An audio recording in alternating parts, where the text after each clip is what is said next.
क्या अब DNA test कराए जाने के बाद ही बच्चे का भरण पोषण? नमस्कार दोस्तों, मैं आपका दोस्त एडवोकेट अमित कबीर।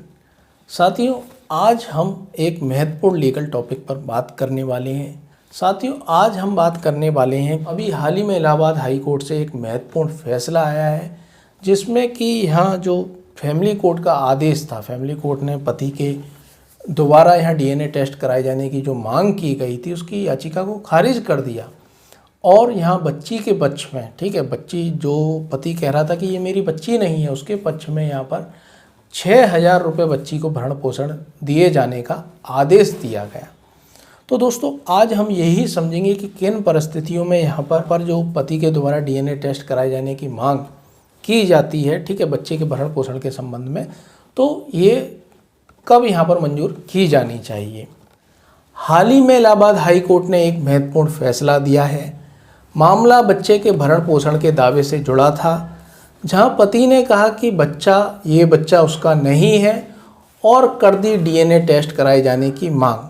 पति का इसके पीछे तर्क था कि वह और उसकी पत्नी तो कई सालों से अलग रह रहे हैं।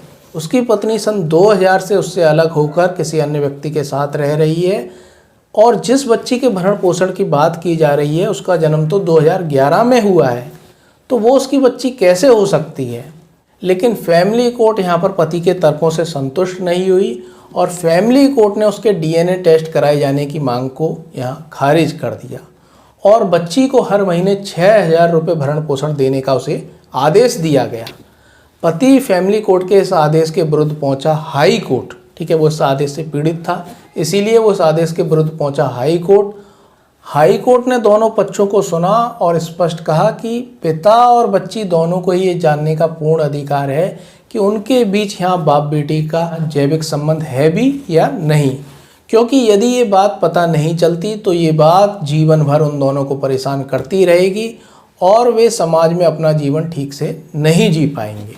तो हाई कोर्ट ने जो पति की डीएनए टेस्ट कराए जाने की मांग थी उसको मंजूर किया, और जो फैमिली कोर्ट का जो आदेश था और जो जजमेंट हुआ था, ठीक है, जो यहाँ 6,000 रुपये भरण पोषण का, उसको खारिज कर दिया। और डीएनए टेस्ट की रिपोर्ट आने के बाद फिर से यहाँ पर मेरिट पर सुनवाई करने का यहाँ पर आदेश दिया। तो कोर्ट के इस फैसले से साफ है कि यदि पैटर्निटी पर गंभीर संदेह है तो पहले डीएनए टेस्ट कराया जाना जरूरी है, उसके बाद ही मेंटेनेंस यहाँ पर तय किया जाए। बिना सच्चाई जाने किसी पर कानूनी व नैतिक जिम्मेदारी नहीं डालनी चाहिए। लेकिन ध्यान रखें कि डीएनए टेस्ट हर मेंटेनेंस केस में नहीं कराया जाता, सिर्फ कुछ खास परिस्थितियों में ही कोर्ट इसकी अनुमति देती है।